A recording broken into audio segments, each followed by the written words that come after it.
n'a trouvé son unité qu'à travers une langue qui a été largement imposée. Je l'ai dit, ça ne se discute pas, c'est une histoire réelle. Sous Louis XVIII, c'est-à-dire en 1820, la moitié des départements français ne parlent pas français. La situation a complètement changé. Donc je dis, la France s'est faite comme ça, sur un modèle étatique, centraliste, et avec la langue comme ciment de l'unité nationale et la littérature comme mythologie nationale qui dépasse les antagonismes gauche-droite. Bossuet et Voltaire peuvent siéger dans le même panthéon. C'est l'histoire de France. Il n'y a pas à discuter, c'est l'histoire de France. Ce n'est pas notre histoire. Ce n'est pas l'histoire des Suisses.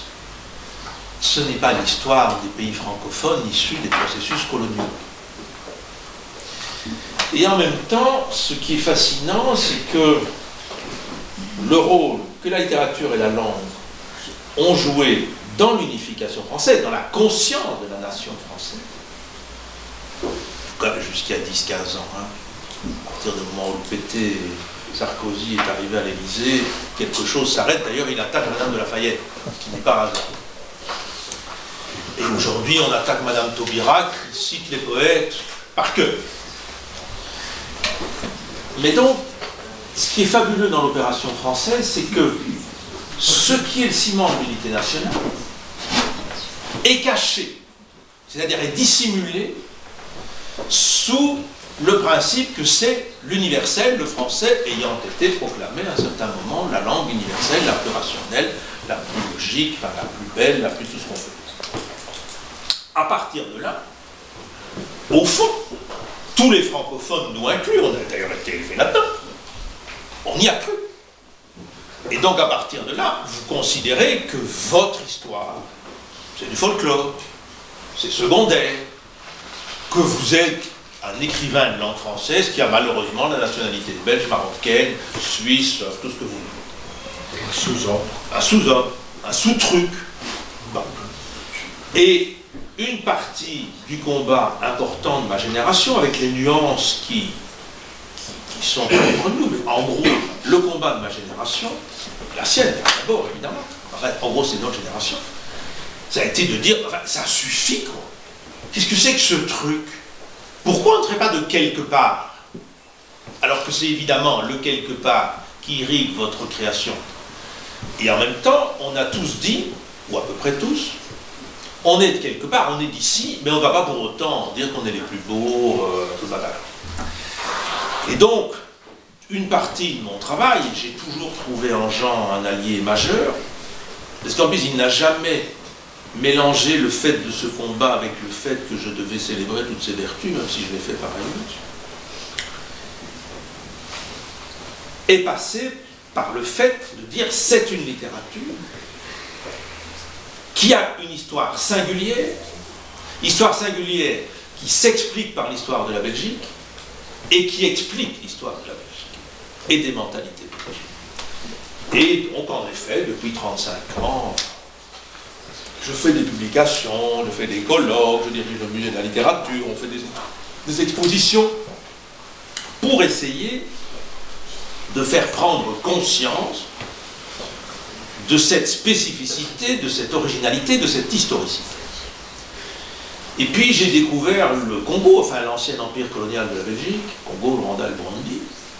Et là j'ai eu un choc. Et je dis toujours, je suis devenu francophone en Afrique centrale. Et à partir de là, non, bon, il y a le Maghreb, enfin il y a des tas d'autres éléments dans ma vie, mais il faut à la fois historiciser la culture de la Belgique et faire gaffe au postmoderne qui est de nouveau en train d'essayer de tout gommer, et en même temps nous mettre dans ce dialogue avec les francophonies, que ce soit celle du Maghreb, de l'Afrique, des Antilles, puisqu'on est tous à la fois dans des situations historiques différentes et dans une position comparable par rapport au modèle centralisateur français. Et donc moi je rêve à la fois du moment où les jeunes que vous êtes iront d'Assiat Gébar à Suzanne Lillard et à Madame de Lafayette pour des histoires d'amour, sans croire que Madame de Lafayette, qui est un très grand livre, d'autant plus que C'est pour ça que Sarkozy, d'ailleurs, n'a pas supporté le livre. Il ne la sauve pas. Donc pour lui, c'est incompréhensible. Ah oui, il faut un jour dire ça aussi. Sarkozy ne peut pas comprendre ça. Donc qu'on puisse aller de continents littéraires à d'autres, dans des comparaisons qui plongent dans des histoires différentes, dans des mentalités différentes, mais aussi qu'on explique qu'est-ce qui est spécifique dans la littérature du Maroc, qui est très différente de la littérature algérienne, par exemple. La nôtre et la Suisse, on est quand même à 1000 km de distance, on appartient à l'histoire de l'Europe occidentale, et c'est ça qui est intéressant aussi dans les comparaisons, je dis toujours. Il n'y a pas de surréalisme en Suisse. Ça ne veut pas dire que les Suisses sont des cons. Ça n'était pas leur problème. Il y a un surréalisme en Belgique, il y a un surréalisme en France. Ce n'est pas du tout les mêmes. Et là, ça devient intéressant. Et il faut évidemment, pour y arriver, sortir du fait de croire que les modèles français sont la vérité du monde. Louvet est un écrivain belge qui ne sera jamais majeur dans les salons parisiens, parce qu'évidemment, ça ne les intéresse pas. Une partie de leur imposture tombe. Nicole Malinconi, à la différence de Toussaint, c'est la même chose. Malinconi est une des femmes écrivains les plus engagées socialement, plus elle avance. Il y a des textes remarquables. Oui, Minuit a publié son premier texte, pas dans la collection bleue, dans la collection témoignages. Puis après, quand elle a fait nous deux, l'histoire avec sa maman du côté d'Antenne, elle me dit non. Mais François, qu'est-ce que c'est que cette horreur? C'est pas pour nous. Parce que c'est pas les canons. Les canons français, ils ont leur pertinence, ils sont le fruit d'une histoire. Mais il n'y a aucune raison que les canons français, qui sont d'abord les canons parisiens, puissent permettre à tout le monde de dire son histoire dans les Antilles, dans les Grands Lacs et sur les bords du fleuve Congo, où, comme vous savez, il y a une guerre qui dure depuis plus longtemps que la guerre de 14-18 et qui a certainement fait autant de morts, dont on ne parle pas. Ou que nous, qui avons une histoire extraordinairement complexe, extraordinairement riche, pas depuis 1830, depuis des siècles, et qui fait que nous pensons, nous fonctionnons, nous réagissons autrement, tout en écrivant et en parlant français. Et donc, dans le français, ça crée une torsion, ça crée une différence, et c'est en effet un de nos combats, à lui comme à moi, c'est que le fil de l'histoire, il faut avoir conscience de l'histoire, ne pas en rougir, il n'y a pas une grande histoire et des petites histoires, il y a des histoires. Et la nôtre n'est pas du tout méprisable. Mertens a dit un jour, et je pense que ça c'est juste, on a sauvé beaucoup plus de juifs que beaucoup d'autres peuples européens. Mais on ne s'en est jamais vanté. Et en plus, beaucoup de gens disaient, c'est des juifs. Mais on ne fait pas ça. On les cache. C'est pas glorieux. On n'est pas un peuple glorieux. Mais on est un peuple qui a une histoire. Bon, en 14, je disais à Jean, les Français et les Anglais ont envoyé 100 000 hommes au massacre. Drapeau clair, gants blancs. Albert n'a jamais accepté que les troupes montent au front pour le plaisir de se faire massacrer. C'est notre mentalité. Et à partir de là, vous avez une autre écriture.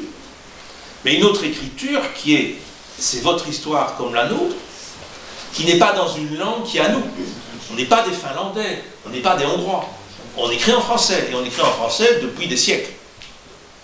Même si c'était des variantes.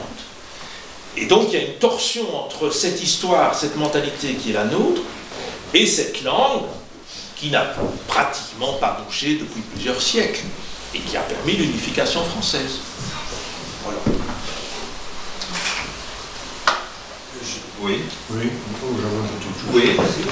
Et que donnera peut-être la parole à ce que vous devez retenir quelques personnes. et ne jamais oublier, parce qu'on fait déjà assez facilement de nous des sous-hommes et des sous-femmes dans ce système qui est à bout de souffle, mais il est toujours là. Ce que vous devez retenir dans ce pays, je vais partir d'un exemple. Je n'ai jamais entendu parler du prince de Ligne pendant mes études. Je n'ai jamais entendu parler de Simenon, l'auteur le plus traduit dans le monde. Je n'ai jamais entendu de Plisnier, Prigou, d'Hubert Quinze, qui a écrit un beau roman policier au début du XXe siècle. Les poètes, l'école de Tournai, etc. Jamais rien. C'est monstrueux. C'est monstrueux. Donc, je crois que ça change. Voilà, c'est ça qu'il faut se dire aussi aujourd'hui. Je pense, mais c'est surtout, hein, on a là M. Channeux, je crois que ça change, mais c'est surtout le chef d'individualité.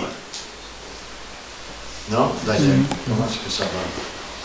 Écoute, nous avions lundi pendant l'exposition la nouvelle inspectrice de français, hein, que c'est une marque d'intérêt, et en même temps elle me disait qu'étant donné les missions actuelles de l'inspection, elle n'était pas du tout certaine de pouvoir inciter les enseignants à s'intéresser plus à la littérature belge. Elle ne pourrait le faire qu'en enfreignant les prescriptions actuelles pour l'inspection, qui est beaucoup plus administrative. C'est la charge en principe des conseillers pédagogiques, et par exemple dans le réseau d'où dépend notre école, il n'y a pas pour le moment de conseiller pédagogique pour le cours de français. Donc tu vois, l'inspecteur ne peut plus insuffler quelque chose. Mais il faut dire que dans les programmes, l'étude de la littérature belge est présente, hein, possible. Oui, mais oui. Qu'est-ce qu'ils disent dans le programme? Ah, une ligne. Une ligne? Oui. Ça n'a pas changé. Une ligne. Vous prenez le programme, Possibilité. Oui. Possibilité de nous intéresser ou d'intéresser la jeunesse. Tu te rends. Enfin. Pas un peu une crise de nerfs, crise chuchotement comme Madame la pièce. Et Oui, vas-y, excuse-moi. non, mais c'était plutôt à nos participants. Est-ce qu'il y aurait un des jeunes ou des adultes poser des questions à nos invités par rapport à leur travail? Vous avez senti, bien sûr, les points communs entre les deux hommes.